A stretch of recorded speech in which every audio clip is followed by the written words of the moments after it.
السلام عليكم ورحمة الله وبركاته. الحمد لله رب العالمين، حمدا كثيرا طيبا مباركا فيه، ملء السماوات وملء الأرض وملء ما بينهما وملء ما شئت من شيء بعد. أهل الثناء والمجد أحق ما قال العبد وكلنا لك عبد. اللهم لا مانع لما أعطيت ولا معطي لما منعت ولا ينفوك الجد منك الجد. سبحانك اللهم لا علم لنا إلا ما علمتنا إنك أنت العليم الحكيم.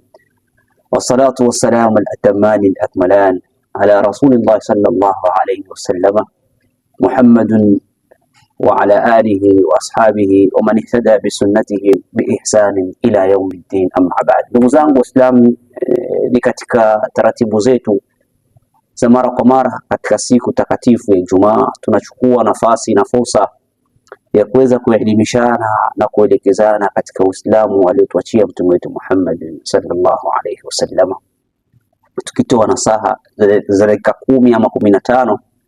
Lengo na madhumuni ni sisi Waislamu ambao tunaojinasibisha na Uislamu huu tuweze kubadilika na tuishi kama jinsi alivyotaka Rasulullah sallallahu alayhi wasallam kuweza kuishi katika dini yetu hii ya Uislamu.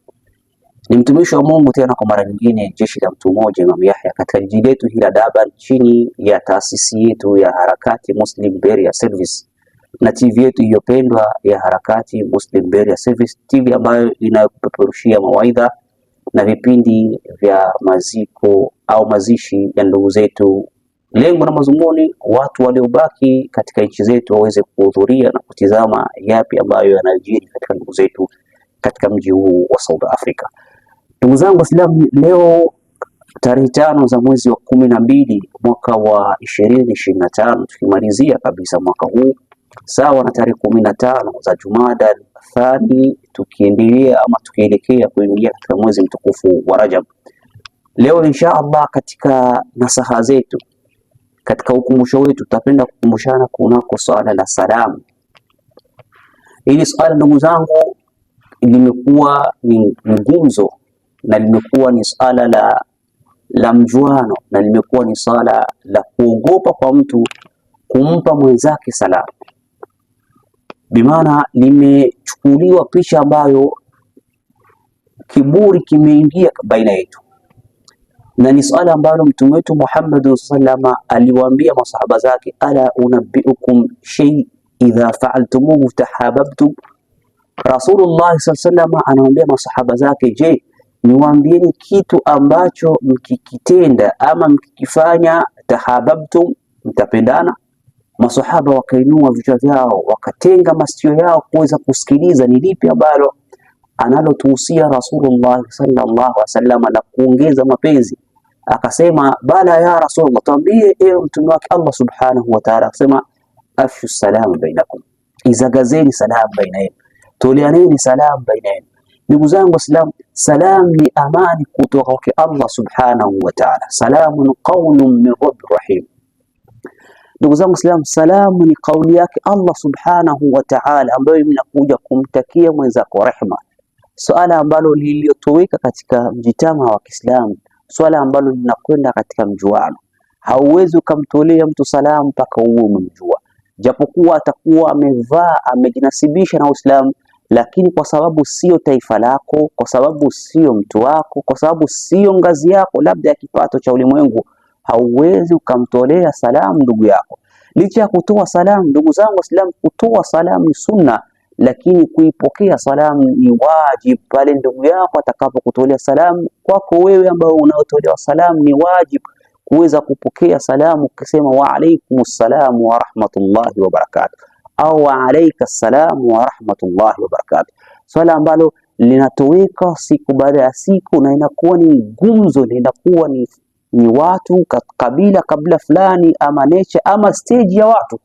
Ndugu zangu Waislamu, katika hadithi ambayo ni sahihi anatueleza mtume wetu Muhammad sallallahu alaihi wasallam, ula nas, mtu ambaye anaye kheri mbele yake Allah subhanahu wa ta'ala katika watu ni yule mtu ambaye badaahum assalam, ambaye atakaye waanzia wenzake salamu. Huu ndio mtu wa kheri mbele yake Allah subhanahu wa ta'ala. Ndugu zangu Waislamu, hii ni kheri ambayo tunayoitafuta. Wa fi dhalika falyatanafasil mutanafisun, tushindane watu wenye kushindana katika njia yake Allah subhanahu wa ta'ala. Vitabu vyetu kila siku tunazungumza bado vikingaliki empty, viko patupu. Wino haujaanza kufilfil na kuweza kujaza zile peji ambazo tunazohitaji kuweza kuzijaza ili tuwe na salama mbele yake Allah subhanahu wa ta'ala. Jambo lidogo tu la salam, ambalo salam, ndugu zangu Waislamu, ukisema assalamu alaikum wa rahmatullahi wa barakatuh kwa maneno ya mtume wetu Muhammad sallallahu alayhi wasallama, una thawabu zako 30. Ni thawabu iliyoje! Leo hata kwenye kutumiana message tunakuwa hatuna ule muda wa kuandika assalamu alaikum wa rahmatullahi wa barakatuh, tunakuwa ni SLM. Subhanallah, tumche Allah ndugu zangu Waislamu. Salamun ya rehma kwake Allah. Amka asubuhi, tume salam katika message ya kila ndugu yako. Wallahi, ni watu wangapi utakaowatumia salam ukapata fadhila hizo. Hizi ni khairi ambazo Allah subhanahu wa ta'ala alizoziweka katika ummatu Muhammad sallallahu alayhi wasallama. Kullu ummat tadkhuluna aljanna, umma wangu wote wataingia peponi illa man aba, isipokuwa yule ambaye atakayekataa. Man aba ya Rasulullah, ni nani ambaye atakayekataa? Ni yule ambaye atakayechukua sunna zangu akazifanya, hakuzipuuzia, huyo amepewa ufunguo wa kuingia peponi. Ndugu yangu Muislamu, ndizo sunna hizi ambazo tunazokuhusia mara kwa mara. Tushindishane katika kutafuta khairi zake Allah subhanahu wa ta'ala. Namalizia na hii aya katika suratul Ahzab, pale ambapo aliposema Allah subhanahu wa ta'ala, wa qala lahum khazanatuha salamun alaykum tubtum fadkhulun khalidin. Ndugu zangu Waislamu, hii ni salamu ambayo utakapoizungumzia salamu unajipa amani na rehma zake Allah subhanahu wa ta'ala. Tuishi katika kutoleana salamu.